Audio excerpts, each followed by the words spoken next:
Well, that was a truly terrible match last night as we lost 3 goals to 1 at Tynecastle to Hearts. In today's video, we will go over the fallout from that game, as a lot of reports are claiming Brendan Rodgers' time at the club could be coming to an end.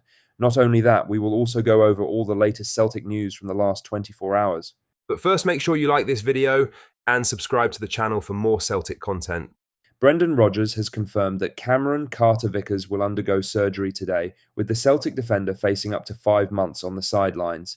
The American centre-back bravely played through pain in midweek, but as the full-time whistle blew, he collapsed to the turf and required medical assistance. He was unable to walk off unaided, needing support from the physio team as he hobbled down the tunnel, a worrying sight for fans who feared the worst. Their fears were confirmed when Rodgers revealed on Friday that Carter-Vickers' season is effectively over, describing the injury as a major setback for both the player and the team. Speaking again on Sunday, the Celtic boss said, "Obviously the other boys that are out, Cameron Carter-Vickers will have an operation tomorrow. So, like I said earlier in the week, he could be 3 to 5 months depending on him on that injury." The defender's absence leaves a huge gap at the back for Celtic, who have already been struggling for consistency in defence.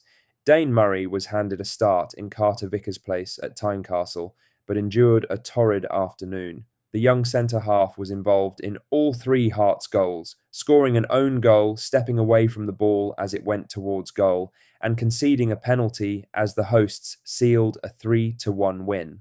It was a performance to forget and a reminder of just how vital Carter-Vickers is to Celtic's backline. When Falkirk come to town midweek, it will be interesting to see if Trusty gets the nod ahead of Murray. Now for the main story, as former Celtic defender Michael Gray believes Brendan Rodgers could be nearing the end of his time at Parkhead, suggesting the manager's recent demeanour points to a man who wants to get out.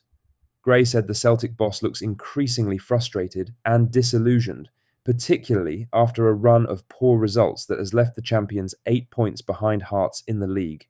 Rodgers has faced growing criticism in recent weeks, following defeats to Dundee and Hearts as well as an early Champions League exit. His now infamous Honda Civic analogy has become symbolic of a wider disconnect between the manager, the board and supporters. Gray suggested that Rodgers' tone and body language in interviews showed deeper dissatisfaction behind the scenes. He hinted that the manager's repeated references to resources and expectations may signal a strained relationship with the hierarchy. He said, "I think the writing could be on the wall for Brendan. You can tell by his body language and the way he's been speaking over the last 3 or 4 weeks about different styles of cars, etc. I think Brendan wants to get out of Celtic. I don't think he will walk away, but if things don't go well over the next couple of weeks, he might get his wish." Gray's comments echo growing unease among fans. Many believe Rodgers' energy has shifted from optimism to frustration, with poor recruitment and inconsistent performances eroding confidence. With key matches ahead against Falkirk and Rangers, the next week could be decisive. Victories could ease the pressure, but further setbacks may push the club towards a breaking point. As Gray concluded, the writing could be on the wall.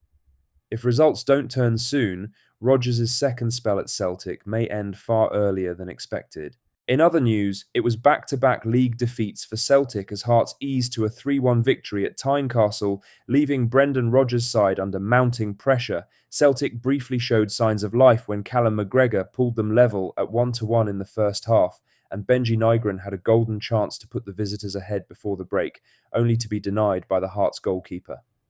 But the hosts came flying out of the traps after half-time, scoring twice in the opening 10 minutes to make it 3-1 and effectively kill the game. From there, Celtic looked lifeless. There was no intensity, no creativity, and little sign of belief. The one player who did try to make things happen, Tunekti, was substituted, with Rodgers later defending that decision post-match. However, it wasn't only his substitution comments that drew reaction, it was his assessment of Hearts' playing style. Rodgers suggested the home side relied on a direct long ball approach, but pundit James McFadden hit back on Sky Sports, accusing the Celtic boss of trying to deflect blame. They weren't a long ball team. Rodgers is deflecting from his team's deficiencies, McFadden said. It's part of football. If you're not picking up second balls, whether in the air or on the ground, and you're not pressing or winning the ball back, you're not going to win the game. That for me was deflection from Rodgers to say that's what we face today. They've been facing it forever. Even if Hearts had played a more direct style, McFadden argued, Celtic should be well equipped to handle it, given most Premiership sides set up similarly against them. It was a stinging assessment and one that adds further scrutiny on Rodgers, as Celtic's sluggish form and mounting injuries leave fans demanding answers. In other news, Chris Boyd has hit out at Brendan Rodgers for his post-match comments about Hearts' direct approach, calling them disrespectful after Celtic's 3-1 defeat at Tynecastle.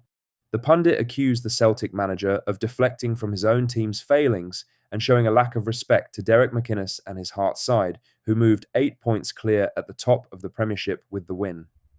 Rodgers had suggested after the match that Celtic's style of football is built on fast, attacking play, while describing Hearts' game as more direct and reliant on set pieces and second balls. Those remarks did not sit well with Boyd, who argued that Hearts were simply smarter and stronger on the day. The former Rangers striker said that rather than criticising how Hearts played, Rodgers should be questioning why Celtic's players were outworked and outfought across the pitch. He also challenged the Celtic boss to take more responsibility for the team's dip in form, insisting that the board and style debates have become convenient distractions from the real issue: results. Boyd's comments come amid increasing scrutiny on Rodgers, whose Celtic side have now dropped points in 3 of their last 5 league games. The manner of the Tynecastle defeat, where Celtic were second best in every department, has amplified the noise around the club's direction and the manager's tactics. He said, "I just found that so disrespectful. Hearts have bullied Celtic all over that pitch. To question the way Derek McInnes's or Hearts teams play because Celtic didn't come here and dominate and win. They got bullied. Deal with it. You're talking about fast, attacking football. That's not their DNA. Winning is Celtic's DNA. To have a go at Derek McInnes for the way they played, it's so disrespectful for me. The way he spoke there was as if the goalkeeper was getting it in his hands and just launching it like the defenders are kicking it high in the air, and it was like a game of rugby. It was absolutely nothing like that. Celtic had an overload in the middle of the pitch. Hearts bypassed that and went long. It's not their fault that the Celtic defenders couldn't go and win headers. Brendan Rodgers is an elite manager, but you have to ask, why is he not getting the best out of Callum McGregor, Arnie Engels, Rio Hatate? Why does Kieran Tierney look absolutely miles off it?